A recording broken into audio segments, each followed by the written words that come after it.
pretty clearly was not a murder. With Bourgeois, they made up a lot of stuff. Bourgeois fits in the category of someone who might be framed. I want to mention, I think this is a miscarriage of justice. And that day in December, I mark it on my calendar because I failed. Of the 5 executions I witnessed, Bourgeois was the only one who maintained his innocence to the very end. It's Grandpa, how you doing? Hello? We got about 10 seconds. If there's anything anybody wants to say before it hangs up. 5 seconds. 4. Dad? The media made you believe that my father was a monster. But my father was not a monster. And my father would never hurt his children. 4 years ago from tomorrow, Alfred Bourgeois was executed and nobody was talking about it. It was a month later when I found out that actually he had a credible innocence claim and nobody is talking about it.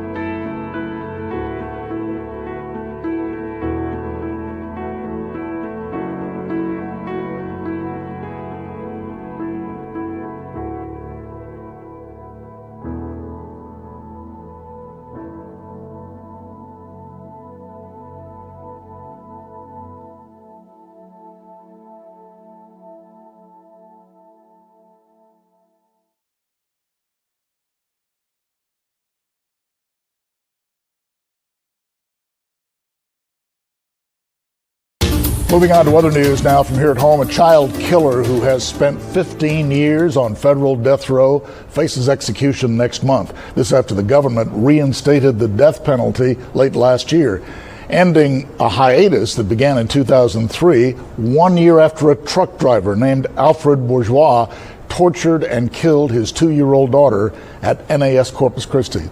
Rudy Trevino has an update on that case tonight.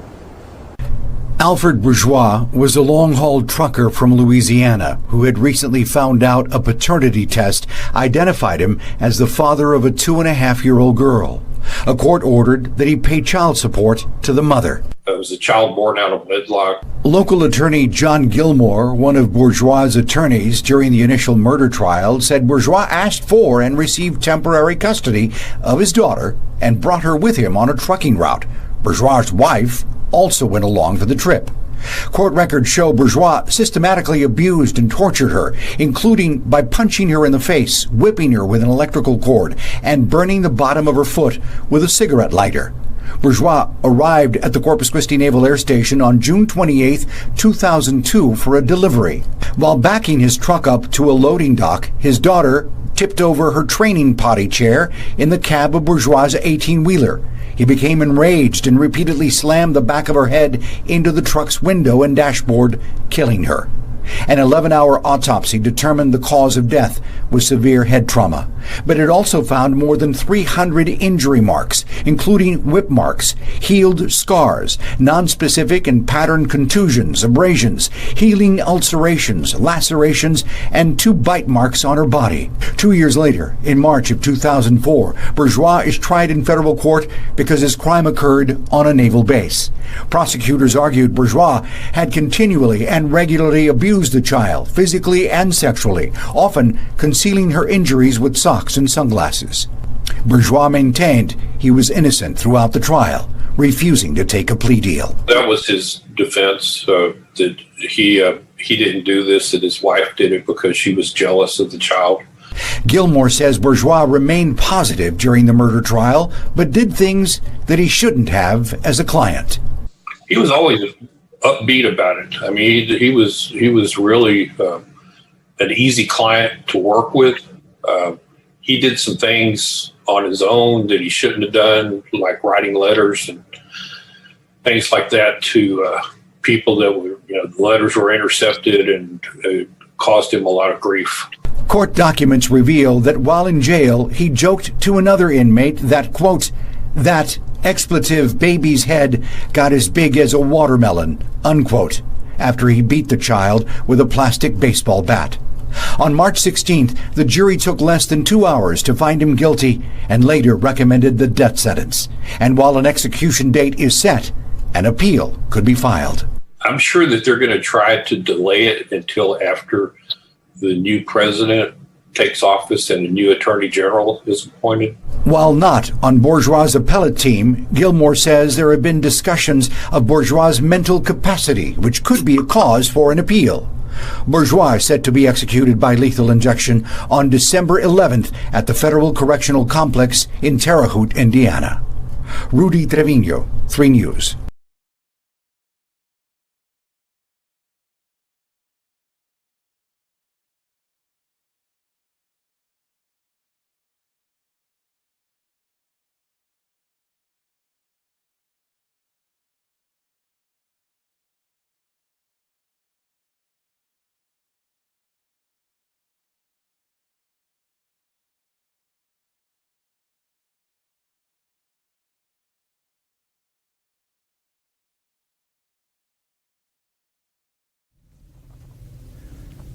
I'm in the back of one of the white vans the U.S. Prison Bureau uses to move people to the execution chamber at the Federal Correctional Complex in Terre Haute.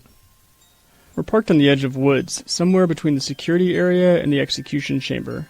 It's hard to know exactly how long we've been here. We don't have phones. It's mid-December, and whatever radio station they're playing appears to have fully transitioned to holiday music.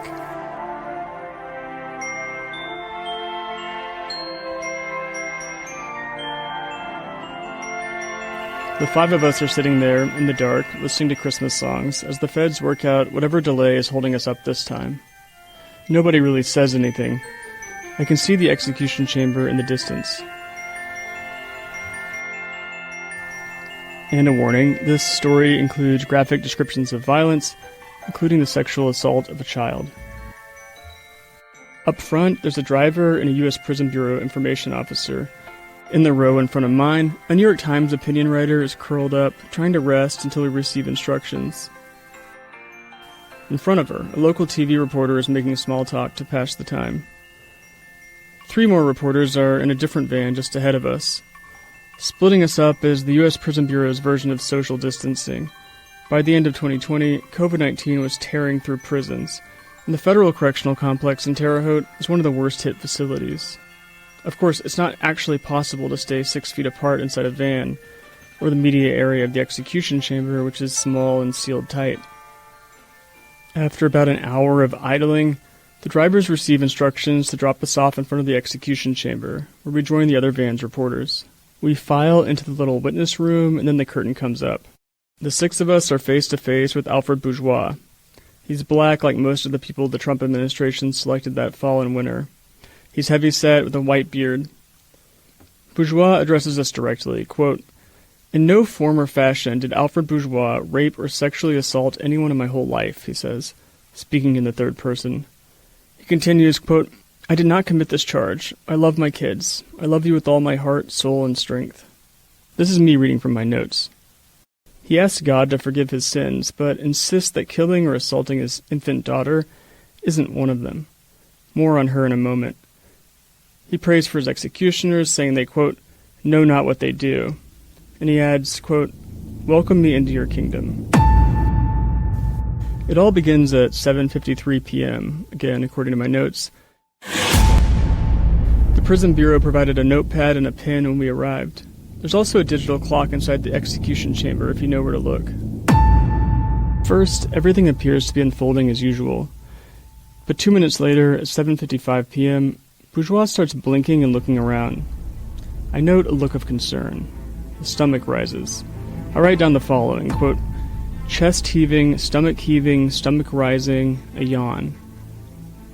1 minute later, his eyes are closed. His mouth is moving.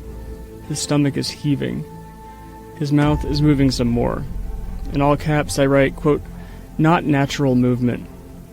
Again, on the next page, not natural. Stomach popping up, heaving inside.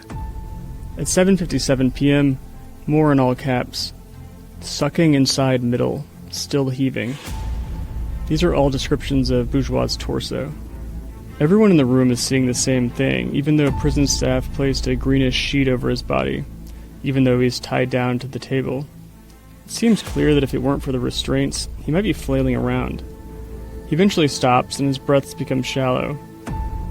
Out of the corner of my eye, I see a reporter performing the sign of the cross. Otherwise, on our side of the glass, nothing really happens for like half an hour. No movement, no sounds. It's also unusually stuffy in there. Finally, a voice comes over the speaker, quote, "Death has occurred at 8:21 p.m. This concludes the execution of inmate Bourgeois." The last thing I write, quote, "It's so hot in here." They unlock the door. It's raining. One of the witnesses steps outside into the rain and throws up onto the ground.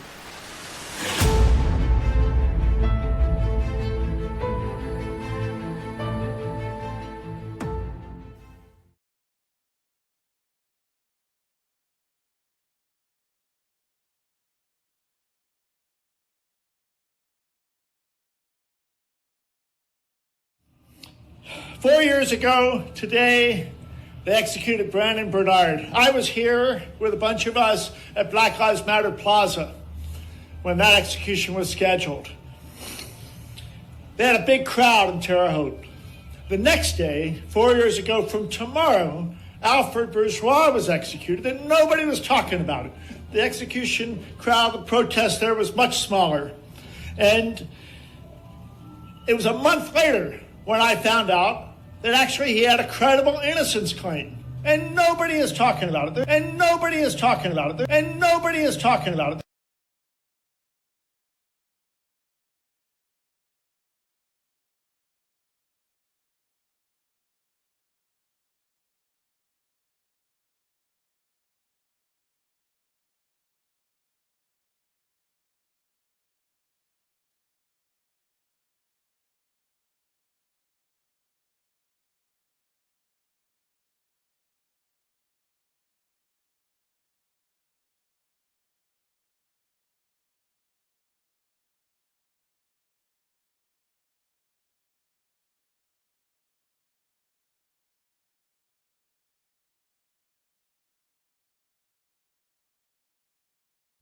Hello, my name is Sheldon George, and I am proud to stand alongside my wife, Bethany Bourgeois George, in the fight to honor her father's legacy. Alfred Bourgeois was not just a man wrongfully convicted. He was a father, a family man, and a victim of a deeply flawed system. It's a story that's heartbreaking, infuriating, and one that deserves to be told with truth and transparency. This series is about more than one man's story. It's about exposing the lies and corruption and systemic failures that led to the wrongful conviction of an innocent person. For the longest, we've been shouting this message from the rooftops, hoping that someone would listen. Now, we have some big names behind us who have investigated this story and all agree that Alfred Bourgeois was innocent. I cannot stress that enough. Innocent. Once upon a time, our voices were small and isolated. But now we stand with advocates, we stand with journalists, and we stand with organizations who believe in justice and truth. And most importantly, they've joined the fight to help clear Alfred's name.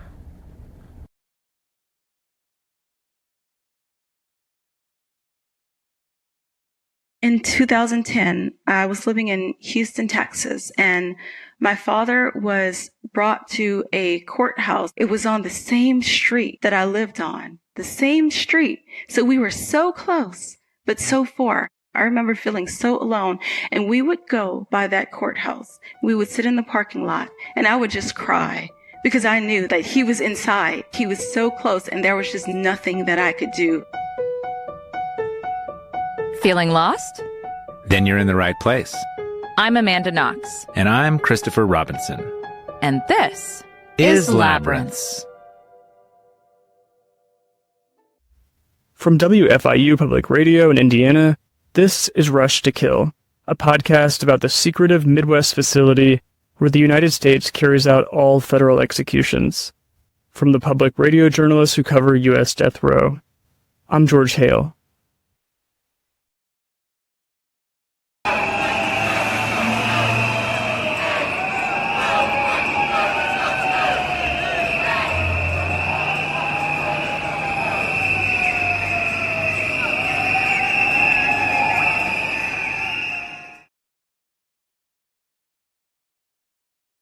My name is Reverend Dr. Jeff Hood. I serve as a spiritual advisor to people around the nation on death row.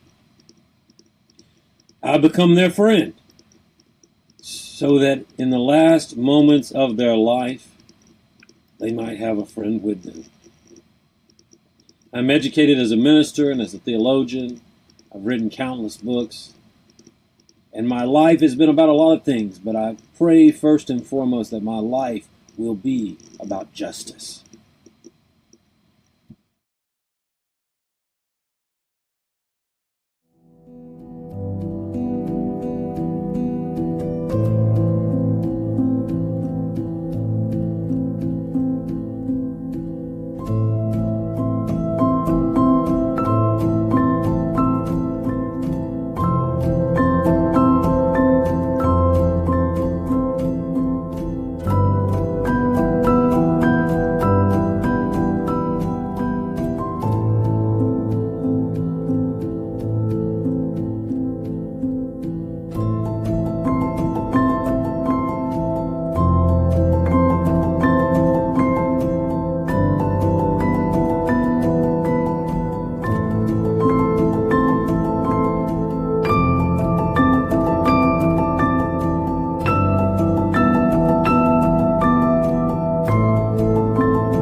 Alfred Bourgeois' daughter, Bethany George, is convinced he's innocent.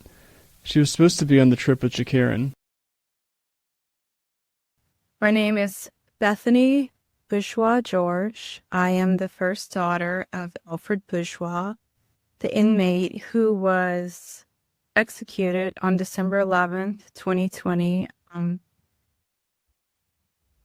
for horrendous crimes that he did not commit.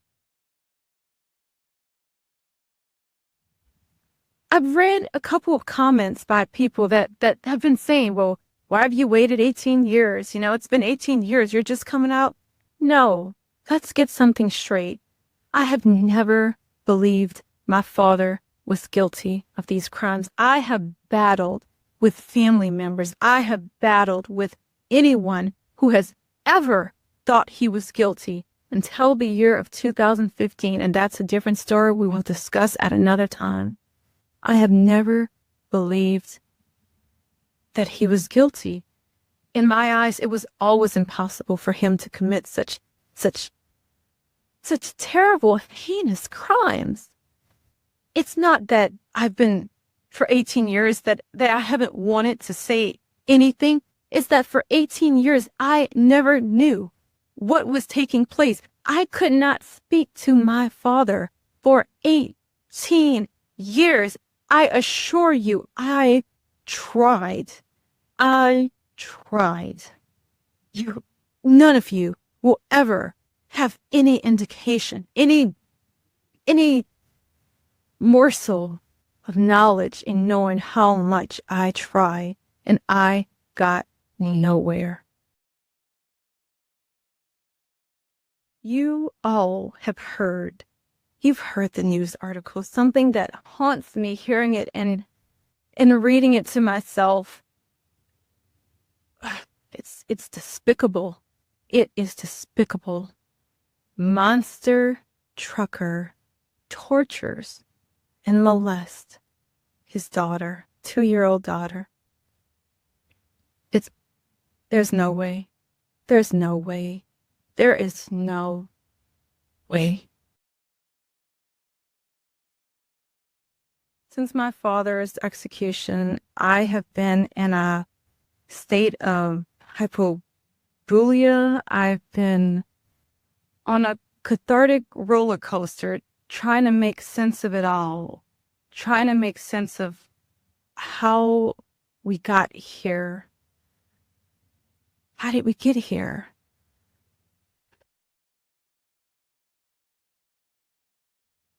What I want you all to understand is there are so many holes in this story. I have been spending days reading the evidence. I have started my days, me and my husband, because without him, oh my God, I don't know how I could do this. I'd probably be in a mental institution. It's too much. It's just too much knowledge. It's too much information. There's so much that was visible before his execution. Appeals were done. This evidence was out there. The forensics were out there. It changed nothing. His attorneys brought this before, attempted to just have some clemency. Supreme Court, and nothing came of it. Nothing. How is that justice? How is it justice that a man was called a rapist and a torturer, but there were no external injuries found aside from CPR? If a child was being tortured, where's the external injuries? How come it was said that my father raped this child when it's proven rape never happened. It did not exist. It never happened. It never happened. It never happened. I can't say it enough. It never happened. There was no rape. There was no torture. So what we're left with is a 2-year-old child who was on a truck, who died, and someone had to be blamed.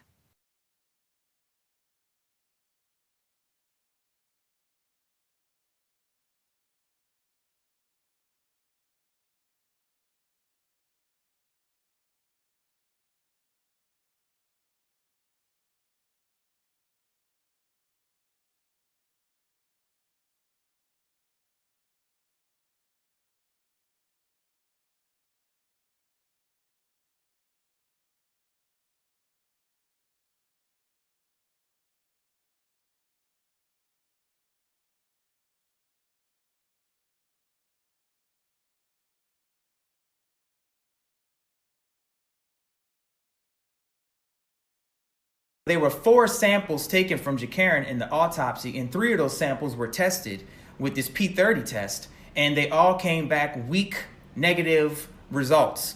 And they used that result to say, but there's still a possibility. And that was the junk science that they used in court. Now, what should have happened here is that the 4th sample, all 4 and were that's just, what Elizabeth Johnson That's did. what Elizabeth Johnson had. She had sample number 4, okay? And I'll explain it this way. There's a certain protocol that must be followed when you're doing the P30 test and when you're going to be testing for semen. And I'll try to explain it the best way that it has been explained to us, given these documents. What protocol should have been followed was that when you receive a weak sign in a P30 test, you then should be taking a second test that specifically, and this is in the FBI's handbook in 2002. Protocol, yeah.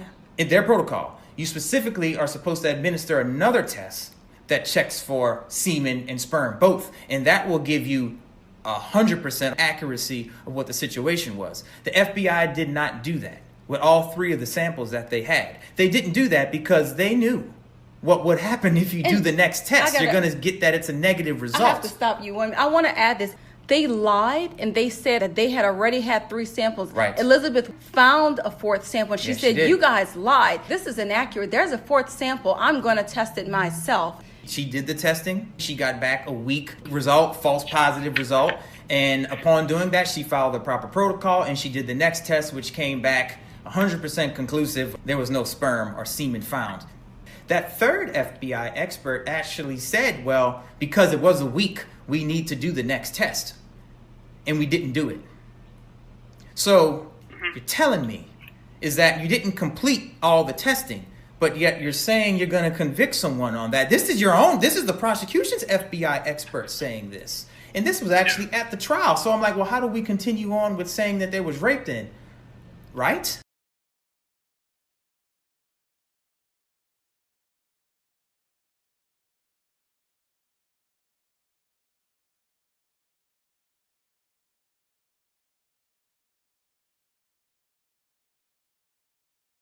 There are some guilty people who, up to the end, insist on their innocence, but there are a lot of innocent people who are just telling the truth. Robert Dunham is a defense attorney and expert on the death penalty.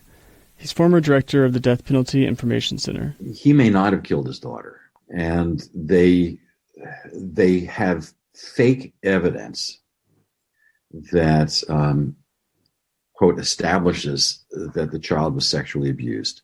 Yeah. That's fake. Prosecutors told the federal jury that rectal swabs showed evidence of semen, throwing in the possibility he raped his toddler daughter on top of everything else. It turns out that the semen test was actually a test for something called prosthetic specific antigen, or PSA. In recent years, scientists have discovered the fluid isn't produced only by males. It's also in female urine and other fluids. With Bourgeois, they made up a lot of stuff. That fluid, whatever that test was, there was no sperm. Yeah. There was no semen. There was also no obvious damage to Jacarin's tissues in these areas. When you have a defendant of color accused of killing a kid, and you say to the jury, and he might have done this, and it's an almost all white Texas jury. Yeah. It plays so much into racial stereotypes and bigotry that when you see stuff like that gratuitously being put in there, it's overkill, and it's almost always false.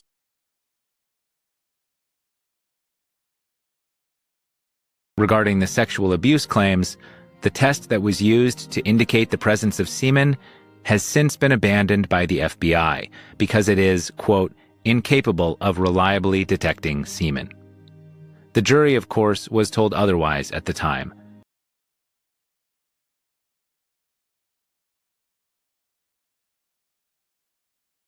And it seems like, the rape stuff, there's just there's just no question, right? None. Right. I don't know if you saw Elizabeth Brunig, I thought, did a great job writing that New York Times story about, that fluid, I forget what it's called, the fluid that they claim they found, and they've determined later that it's in basically everyone's body.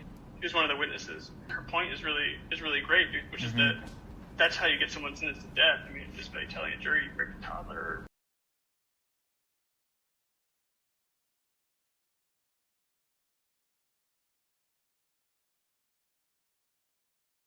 Government's actual press release after they executed him, they listed all the things that he was convicted of doing, but even they said at the end, and may have sexually assaulted her or something like that. Even they weren't willing to commit to saying that he raped her. I just found really telling. After executing someone, they were like, even the government was hesitant to say that. Right. Because they knew they didn't do the proper testing for that. They knew what they found was not enough to convict someone. They know that. Actually, afterwards, the proper testing was done. They had the results. They chose not to use it. You're right. They knew the result in the end, but yeah, I just thought that was so telling. So, these are the people that want to make the execution look justified, and if even they can't commit to this narrative, it's like, geez, that's really concerning because, you don't want to execute someone for maybe raping someone, right? Greetings. Bethany Bourgeois reached out to me a number of years ago. And it's hard to always respond. There's just so many injustices. There's just so many cases. The criminal justice system creates so many victims. Again, sometimes it's hard to respond when everyone is reaching out. Honestly, since things are so busy, I don't take a lot of time to engage in any sort of posthumous campaigning. You know, I feel like I got to worry about the living first and foremost. I forgot about Bethany Bourgeois. Then a couple weeks ago, I was doing a press conference, and I listened to Bethany speak. We happened to be in the same place at the same time, and I guess in hearing her, something in me changed. At that moment, I could tell that Bethany was a woman who cared greatly about getting justice for her dad, Alfred Bourgeois. It touched me. It continues to touch me. But before I reached out to her, I said a short prayer. I knew when I saw her that I wanted to reach out to her, but I had to make sure that things were right with my spirit. And so I said a brief prayer. You know, sometimes you have to be careful about the causes that you wrap your life around with, the names that you associate with, the people that you associate with. So I said a quick prayer. I can tell you that when I heard Bethany's voice, I knew that this was a righteous cause. I knew that this was a place that I could put my energy, that I could put trust, and that I could fight for justice. You see, I have 5 wonderful children that I love very much. I've got to protect my name, our name. Alfred Bourgeois was accused and convicted of a heinous crime. The murder of a child. So I didn't want to be messing up when we're talking about children. So I started reading the website, alfredbourgeois.com. alfredbourgeois.com. And man, I kept reading and reading and reading. I thought that Bethany was full of it when she first reached out to me. But the more I heard from her, the more that I read on the website, the more that I realized that we're not just talking about a couple of mistakes. We're talking about a horrific tragedy, a wrongful execution, the execution of an innocent man for a lie. And perhaps most problematic of all is that this lie involves a false accusation of him doing harm to his own child. I have become convinced in recent weeks that Alfred Bourgeois is an innocent man. The longer I read, the more I talk, the more I engage, I can't believe it. I can't believe that this would happen in these United States, in this place where we talk about justice. We shout justice, justice, but there is no justice. I began to think about all of the folks in the past. I thought about all of the people who have been executed that we now know were innocent. Gosh, they exist in every state. They exist in every jurisdiction. In the case of Alfred Bourgeois, it has happened again. So you've got to ask yourself, if someone that you really care about was wrongfully convicted, wrongfully executed, wouldn't you take the same path that Bethany Bourgeois has?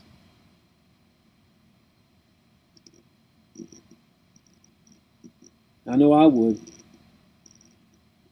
So I'm going to put it to you like this, and this is coming from a father of five.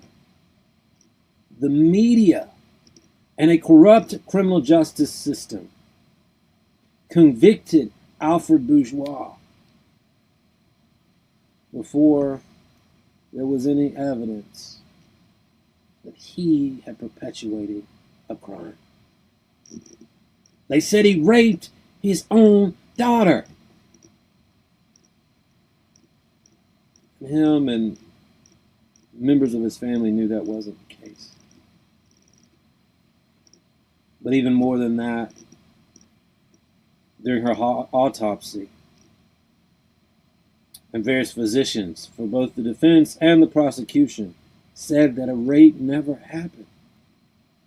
We're told that we have a rape and murder and this guy needs to be executed, and it never happened. So my question to you would be, our criminal justice system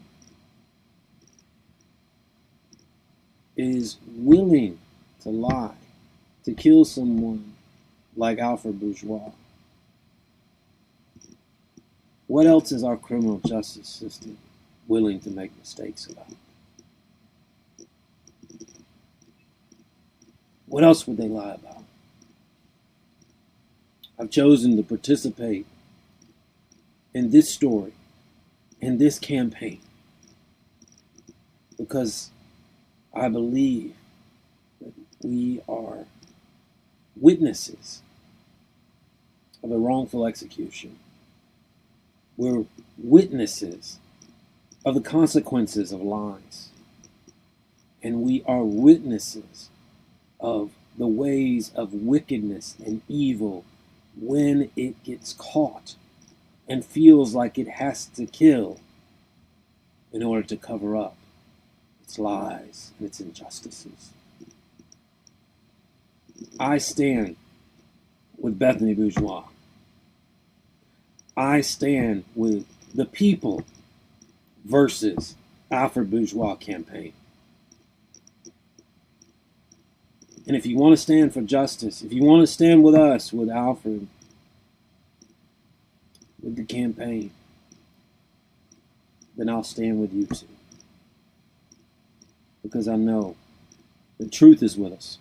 I know that love is with us. And I know that God is with us.